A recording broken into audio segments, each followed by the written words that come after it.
South আফ্রিকার মাটিতে গিয়ে চার ছক্কা হাঁকিয়ে দুর্মুষ করেছিল ইউসুফ পাঠান। এবার ভোটের ময়দানে বাঁকুড়া বিধানসভার তৃণমূল প্রার্থী পেশায় চিকিৎসক অনুপ মণ্ডলের সমর্থনে প্রচারে চার ছক্কা হাঁকালেন তিনি। Big hitter big boy Yusuf Bankura বিধানসভায় করলেন রোড শো, আর সেই রোড শোতে দেখা গেল ক্রিকেটার ইউসুফ পাঠানের ভক্তদের সমাগম। মানুষের উন্মাদনা চোখে পড়েছে।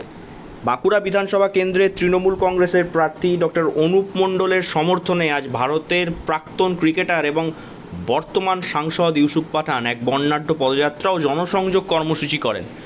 বাঁকুড়ার বাদুলারা এবং বাদুলারা সংলগ্ন এলাকায় এই প্রচার অভিযান চালানো হয়। ইউসুফ পাঠানকে সামনে রেখে বাদুলারা রাস্তায় পদযাত্রা অনুষ্ঠিত হয়। সেখানে কয়েক হাজার তৃণমূল কর্মী সমর্থক অংশ নেন। দেখা যাচ্ছে আমরা গ্রামে থেকে টাউনে সব জায়গাতে মানুষের যে উচ্ছ্বাস আজকে আপনারা সামনে দেখলেন, তো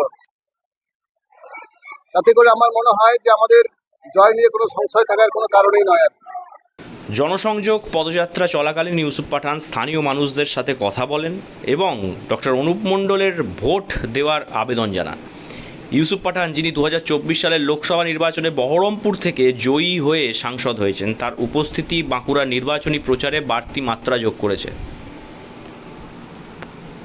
72 ঘন্টার শেষ লগ্নের প্রচার গমগম করছে গোটা উত্তরবঙ্গ এবং বাঁকুড়া, পুরুলিয়া, ঝাড়গ্রাম। প্রতিদিন একাধিক হেভিওয়েট নেতা অভিনেতারা করছেন রোড শো এবং জনসভা। তারই মাঝে ইউসুফ পাঠানের এই জনপ্রিয়তা রাজনীতিবিদ ইউসুফ পাঠানের জন্য নাকি চার ছক্কা হাঁকানো বিধ্বংসী ক্রিকেটার ইউসুফ পাঠানের জন্য, সেই উত্তর সময় দেবে। বাঁকুড়া থেকে নীলাঞ্জন ব্যানার্জির রিপোর্ট, লোকাল 18 বাংলা।